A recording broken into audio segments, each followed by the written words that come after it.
You're listening to Legally Blissed Conversations. This podcast reclaims and rewrites the stories female attorneys have been told about how we should practice law, grow our businesses, treat our clients, treat ourselves, and craft our identities as female attorneys. We'll hear inspiring stories from current and former female attorneys, the ones who question the stories they've been told, the ones who aren't afraid to live boldly and step into their own power. We'll learn from women who define success on their terms. Through lighthearted and curious conversation, we'll unpack the challenges these inspiring female attorneys have already navigated. So join me on this journey. You'll be empowered and ready to rewrite a completely new story about what is possible for you. Hey there, I'd like to welcome everyone to Legally Blissed Conversations and a special welcome today to Jamie Kohls. Jamie is a graduate of Chase College of Law and NKU Haile College of Business alumni. Jamie has a passion for learning, teaching, and the law. She has applied her degrees in both legal and marketing daily in her project manager role with Get Noticed, Get Found, also GNGF. Her dedication to education is constantly on display as an instructor at the Legal Marketing Academy by GNGF, where she shares that knowledge with other legal professionals. Jamie's well-rounded knowledge of the legal profession comes from her time working in the offices of law firms, large and small, before becoming a project manager at GNGF. An expert bridge between marketing and law practices, Jamie acts as an essential link between these two worlds for her clients at GNGF. Welcome again, Jamie. And I also want to note that you played Division I volleyball at Northern Kentucky, and I think that's really cool. I love seeing women who are playing amazing sports like that. Tell me a little bit about you and your journey and why you decided to go to law school. Yeah, so really law school kind of started out as like a thing that I always kind of wanted to do, but I was better at math and science, so I ended up like entering college with the intention of going into the engineering route because I always had better grades in math and science. But I got there and I'm like, oh, I don't like this at all. So I entered business because you could kind of stay undeclared for a little bit longer. And I took a business law class, and that kind of like solidified that what I was thinking was right all along. So that kind of pushed me in the direction of law. And after like towards my senior year of business school, I decided to take the LSAT and did pretty well. So I went to law school. So the deal was sealed. What was it about business law that you enjoyed so much? So my teacher was really great. Her name was Tressa Elliott, and she kind of did a spin on it to where it was like ethics and business law. And the courses the cases that we focused on in that class was really fun. They were really, really cool. And it was like, she made us think about it from all these different angles of like, what are the ethical considerations? What are the legal considerations? And we had to present that. And it kind of gave me a taste without it being like law school yet, but I still got to work with cases, and it was just like things lit up in me that had never lit up in me before doing math and science. That's really cool that you had that opportunity to kind of take a law class in undergrad. I think that a lot of people who would have that opportunity may decide otherwise from eventually going to law school, or maybe it would seal the deal kind of like it did for you. So I'm so excited that you have an opportunity. And is that class still offered at NKU? It is, yeah. I actually worked with Tressa in law school on creating a master's level program for the same type of course. Oh, that's amazing. Yeah, it was really an awesome opportunity. Yeah. And then I also went to London with Tressa Elliott and did like a British legal systems class with her. That's cool. So you talk a lot about Tressa. Is she one of your inspirations? Oh, absolutely. Yeah, she is just honestly like the most matter-of-fact person. So like you kind of get the real gist of what you're getting into with her. And I think that having that like breath of fresh air in terms of like, because I was in marketing, right? So a lot of the stuff is like fluffed and everything. And then you get to Tressa and she's going to tell you how it is. So, but I loved having her perspective and like her guidance, especially at that time where I wasn't sure what my path was looking like.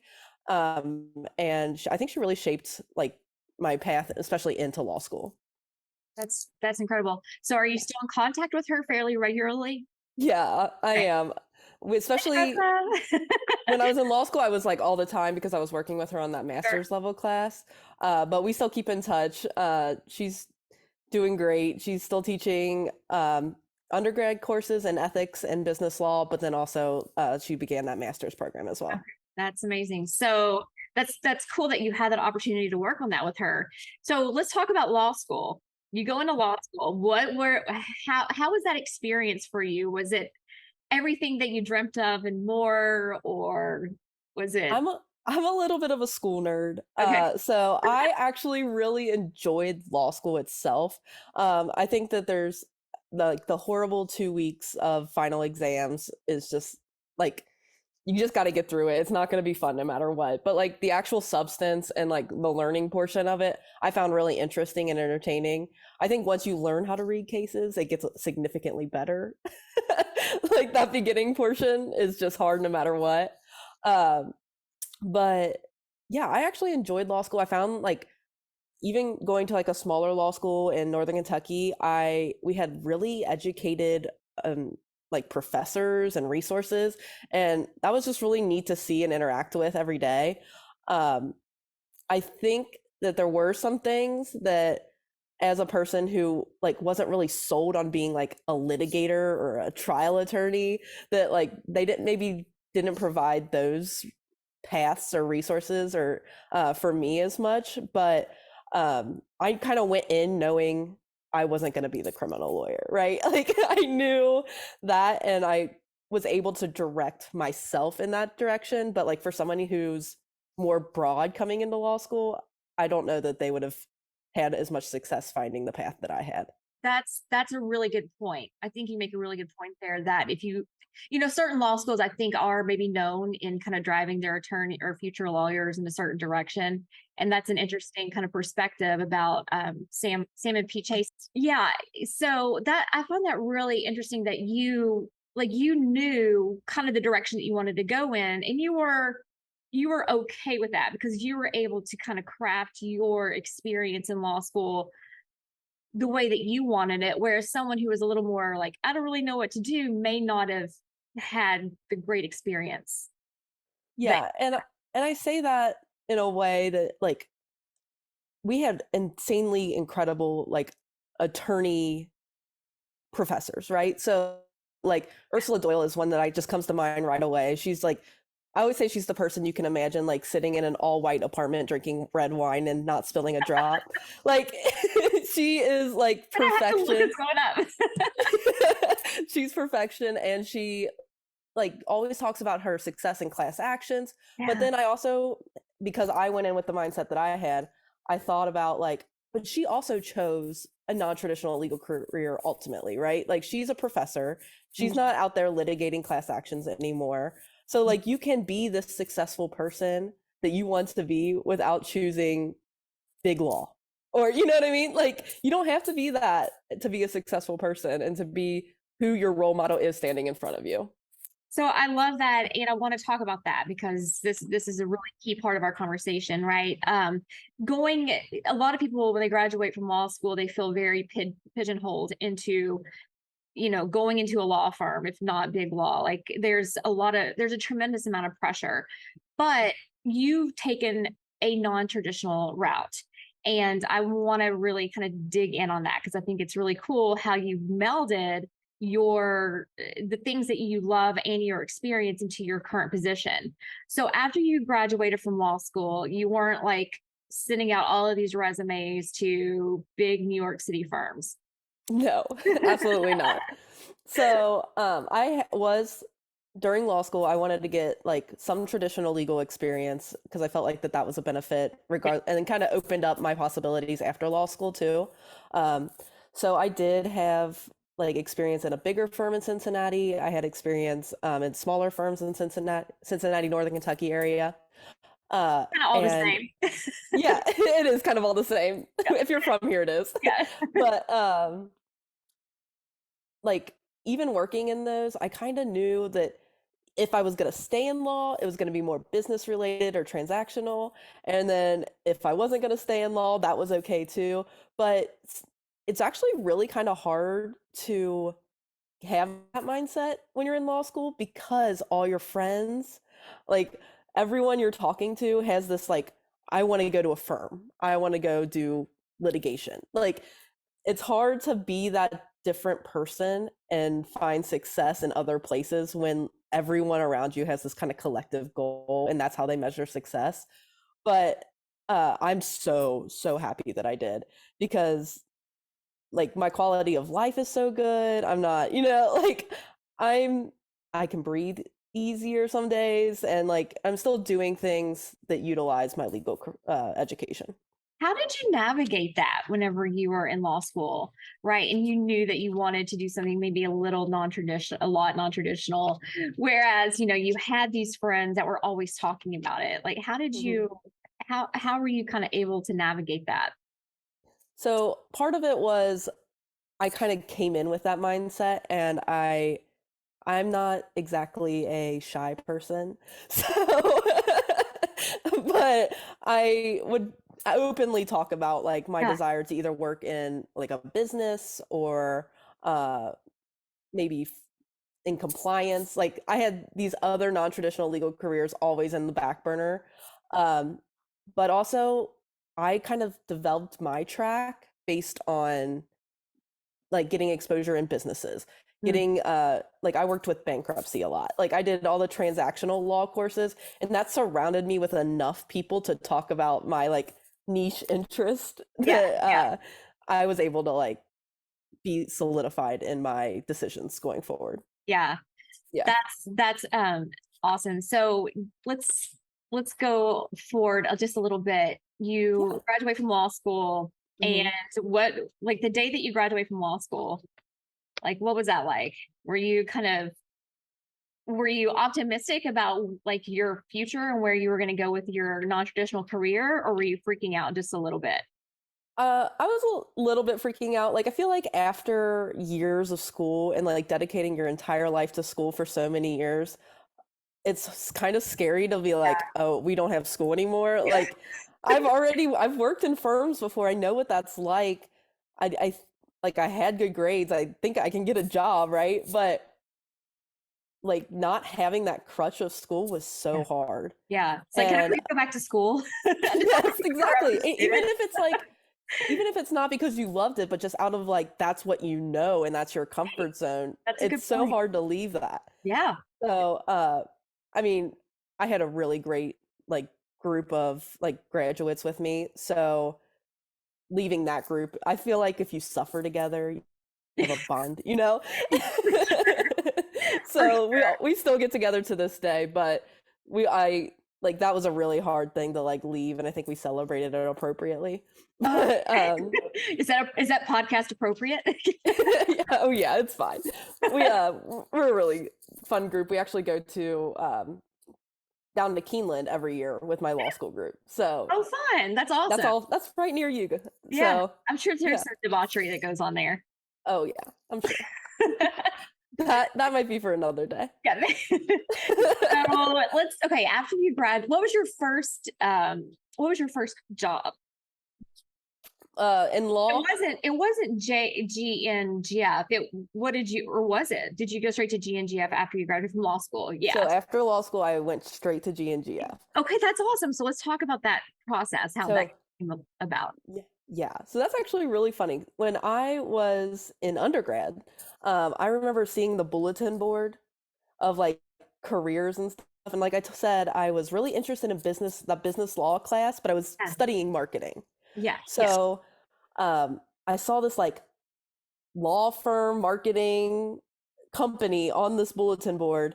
And at the same time I was taking the LSAT, I was preparing to apply for GNGF as well. Oh Like those are wow. my two options. I was Wow. either going to go straight to GNGF or I was going to go to law school. That's cool. Okay. Yeah. So I had my application ready, but I got my LSAT score back and it was like pretty good. And I was pretty confident I was going to go to law school at that time. But I had already prepared the application. And that's a funny point because back then GNGF was doing like video applications, and it was it comes up later. So when I come out of law school and I'm still thinking non-traditional legal careers, I still want to work in business.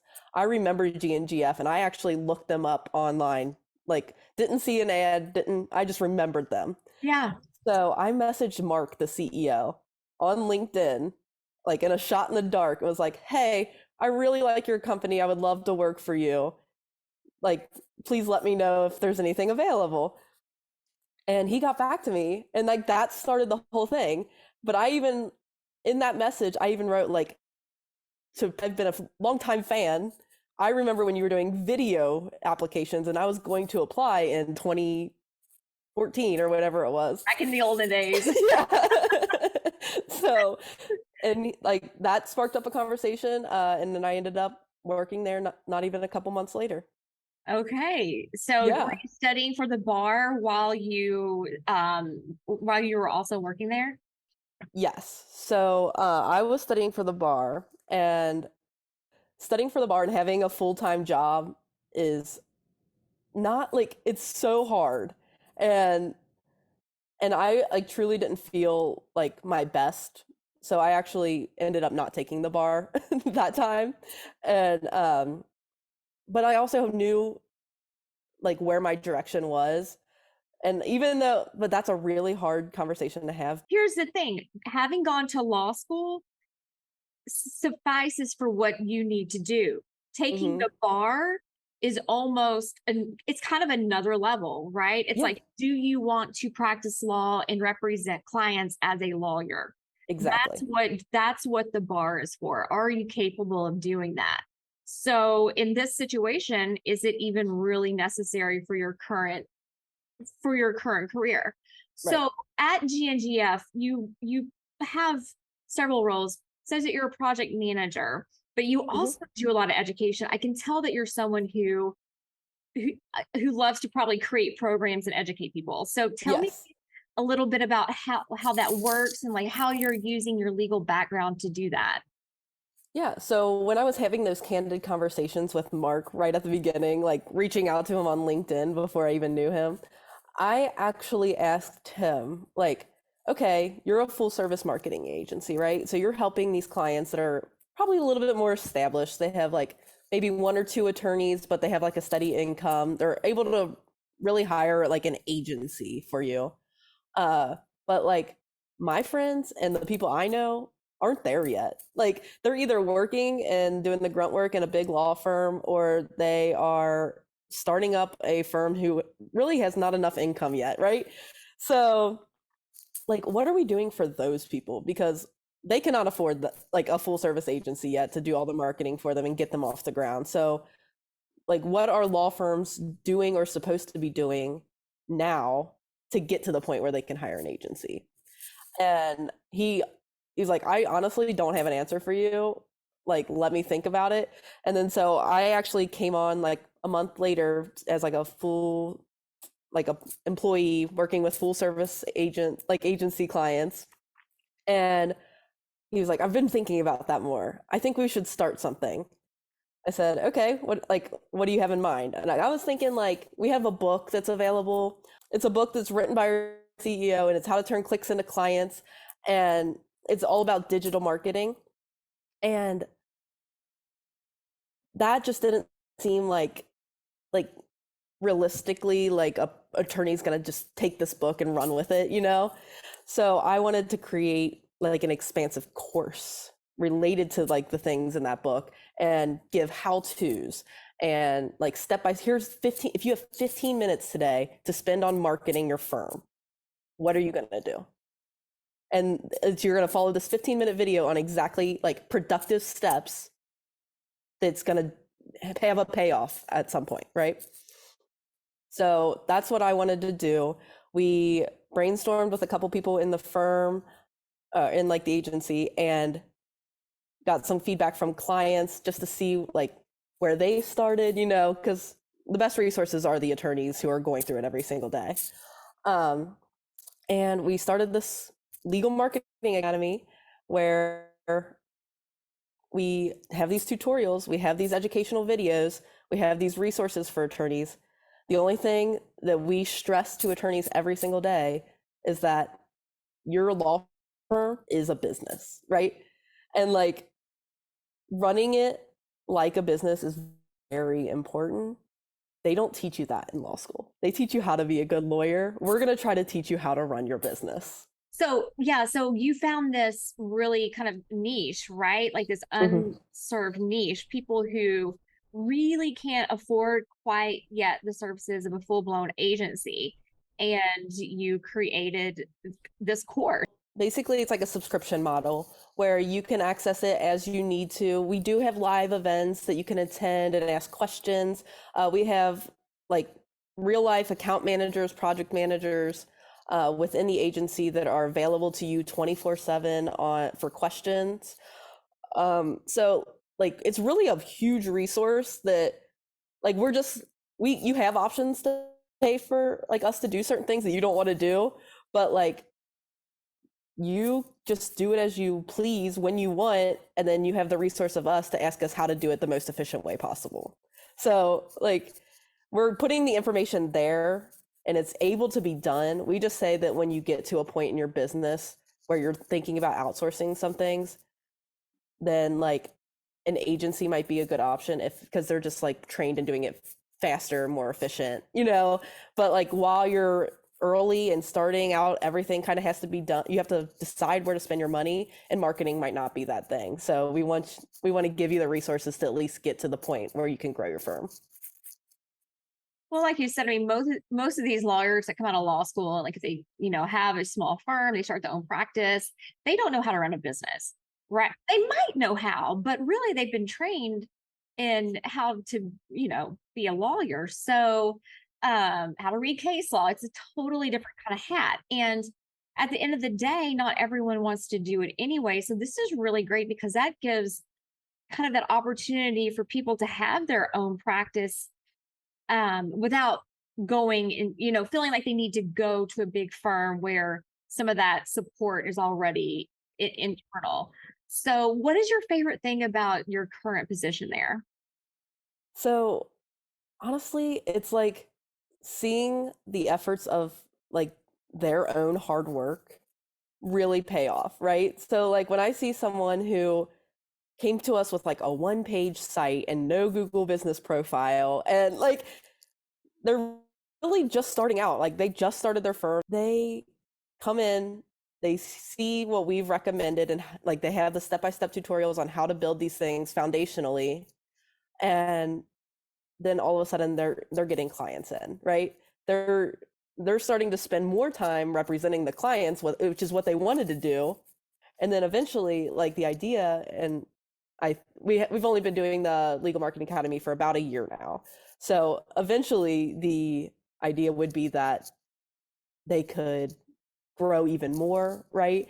They spend more time being an attorney if that's what they want. Or if like we are huge on what your goals are your goals. So if your goal isn't to be like the litigator in your firm and you want to be the business manager and that's your passion, like that's what we want for you. So we're giving you the tools to like start that. But if your goal is to do more of the legal work, we want to give you the tools so you can grow your firm and to a point where you can outsource things like intake, marketing, business management. We want you to be able to hire internally. If those are your goals, we want you to reach those goals. And we're really big on understanding our like Academy members' goals. Let's take a quick pause for a message from my sponsor, Prominent Practice. Are you thinking about a career transition from big law or partnership to a solo practice, selling your practice, or maybe you're launching a project unrelated to law? Whatever the reason for your transition, you'll need support along the way. Enter Prominent Practice, an executive consulting and marketing firm specializing in branding, positioning, and reputation management for transitioning attorneys. Founded by a female entrepreneur who spent a decade building smart digital platforms for thought leaders before pivoting to focus on high-end service providers who were preparing for successions, mergers, and acquisition events in their businesses. If you're thinking about making a big business move, don't risk losing the ability to leverage the reputation you've spent your career building. Let Prominent Practice be your guide. Visit prominentpractice.com/blissed for an exclusive introduction. So is GNGF or the Legal Academy, is it sitting on a community kind of like circle? So yeah, it's hosted on Mighty Networks. Okay, you're using Mighty Networks. Okay. Yeah. How's that experience been for the community members and for you all? Really great. I think it is very user friendly. We've played with some things. Like I think at the beginning, there were things that we needed to sort out over time, like any other community. But we've gotten it to a place where it's easier to navigate. It's more like second nature to the people using it.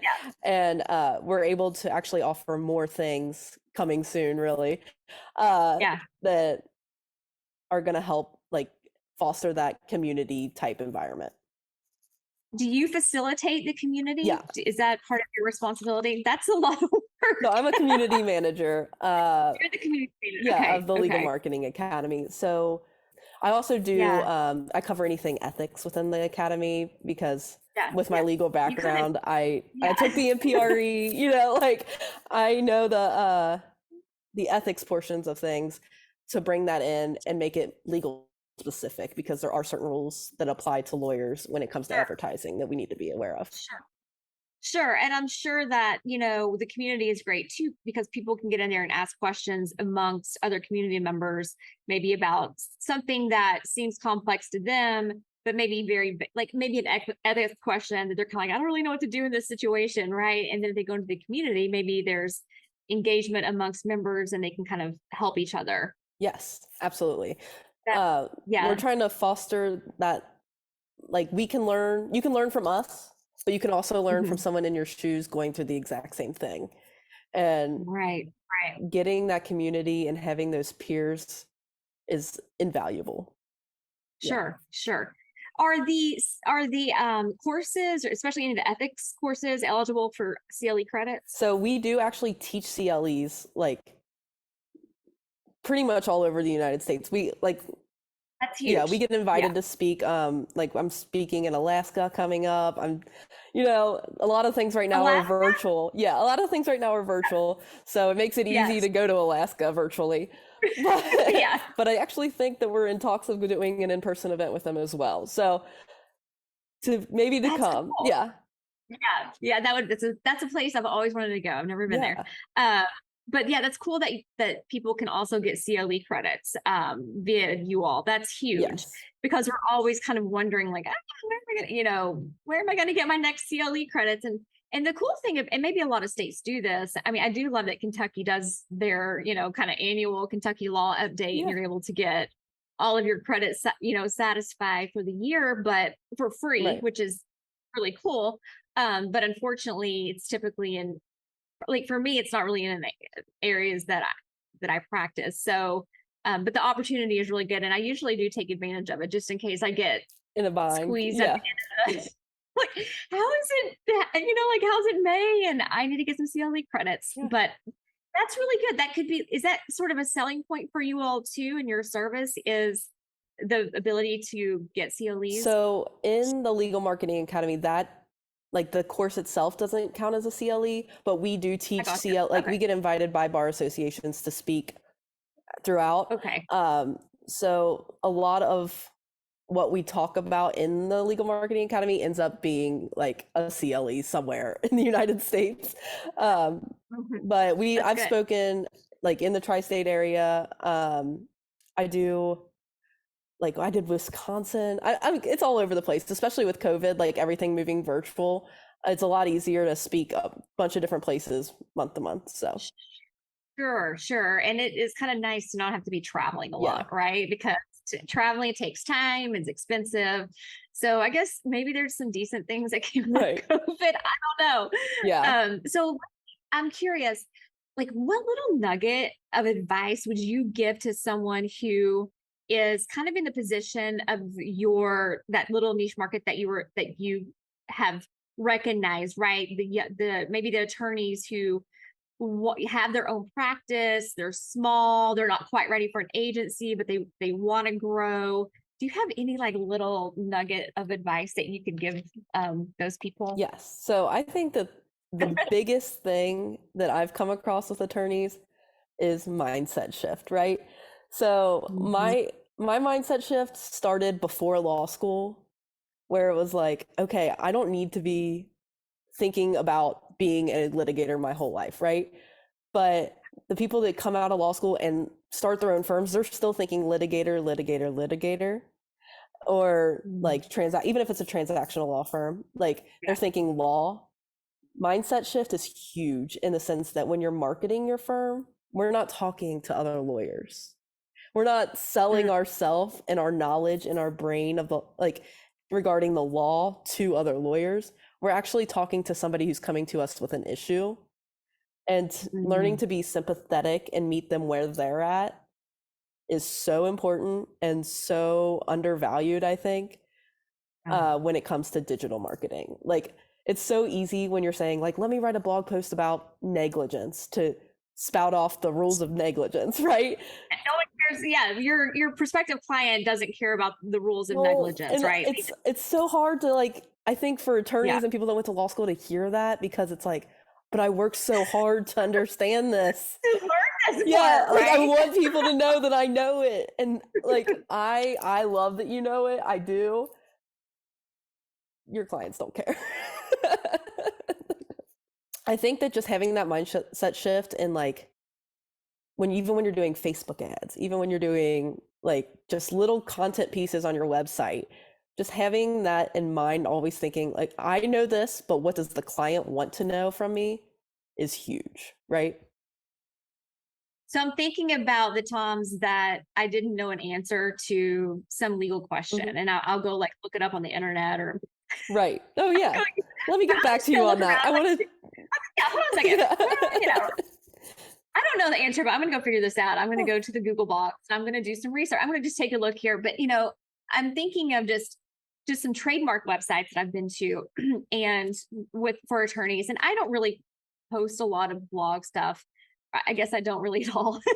mhm, But just now that I'm thinking about it, a lot of those websites are very information mhm. dense. I can get the law and go here for the TM like it would be geared towards me more than someone who needs legal help rather than like a lawyer who just is trying to kind of figure something out here, like a strategy. Right. So I don't know. I think that's kind of interesting that the times that I have gone and looked at other law firm websites, it's usually pretty like, what am I trying? It's Yeah. technical. It's more technical. Yes. There's a lot of opportunity there, I think, for people that would have an interest in it to help take that information and revise it and Mhm. make it, revise that complex information and make it more Right. digestible for just normal people, right? Who aren't lawyers. Or you can give, I always say, if you really want to give the law, like that's fine, give it, but then say what that means for the client.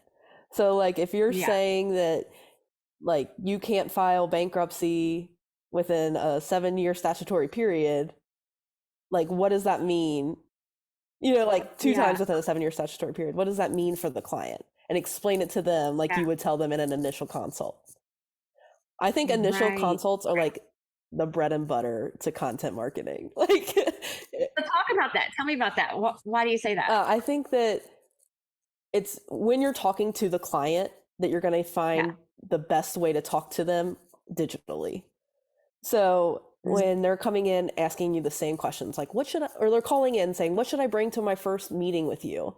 Put that on your Mhm. website. That's like, it's clearly Yeah. something that people are mulling over that they're going to look up on the internet, right? Like any question Mhm. that they ask in person, they've probably already tried to look for it on the internet.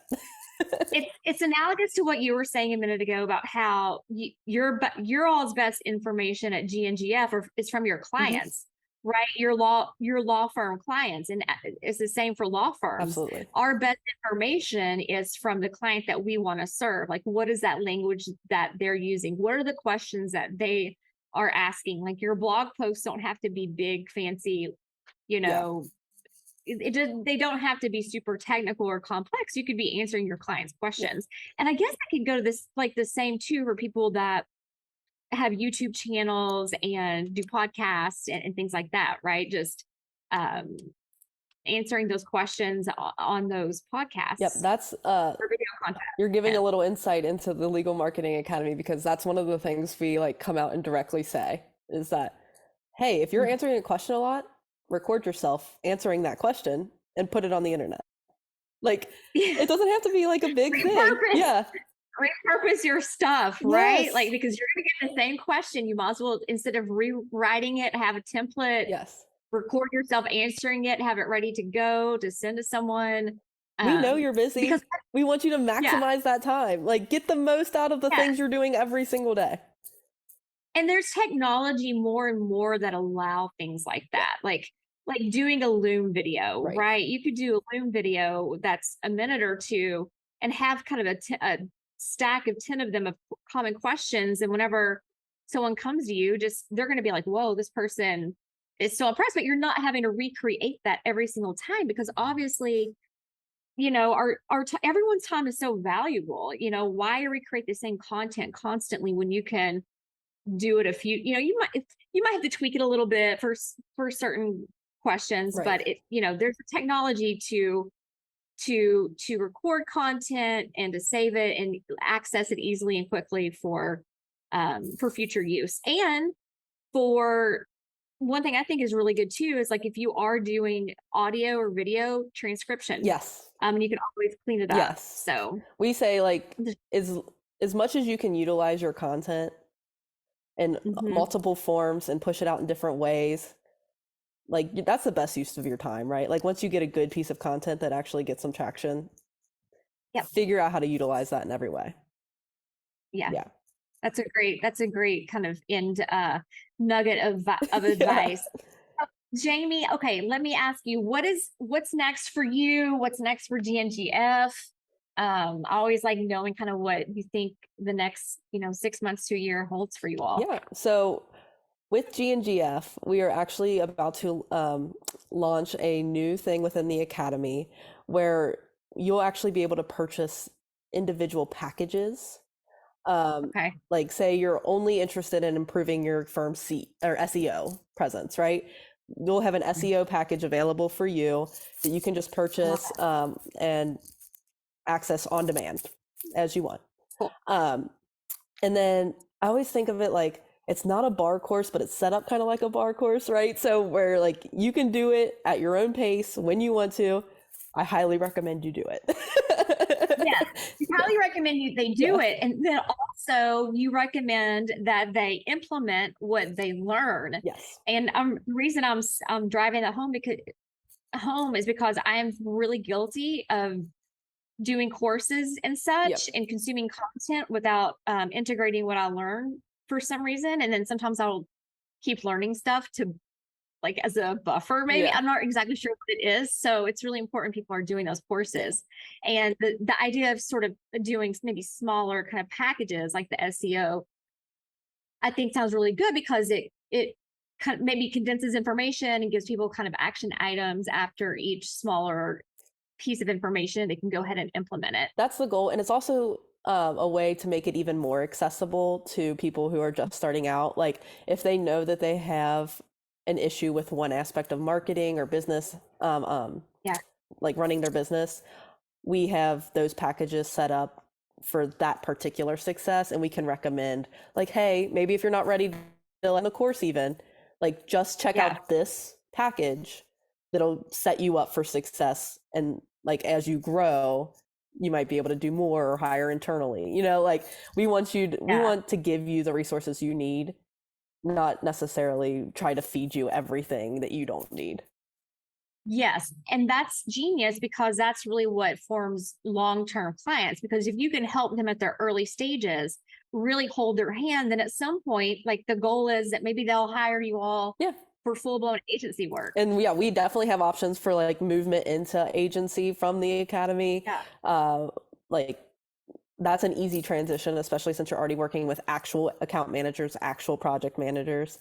So that's like that is an easy transition, but also we recognize that that's not everybody's goal. And some people Sure. want to be business owners and want to run their own marketing, and they can stay in the academy or they can buy these packages that they feel like benefit their firm and still Yeah. get a ton and ton of benefit out of it.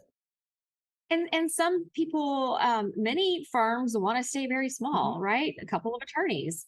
I think that we think everyone's shooting for like, you know, a huge law firm kind of status, but that's not necessarily true. So where can people find you and GNGF?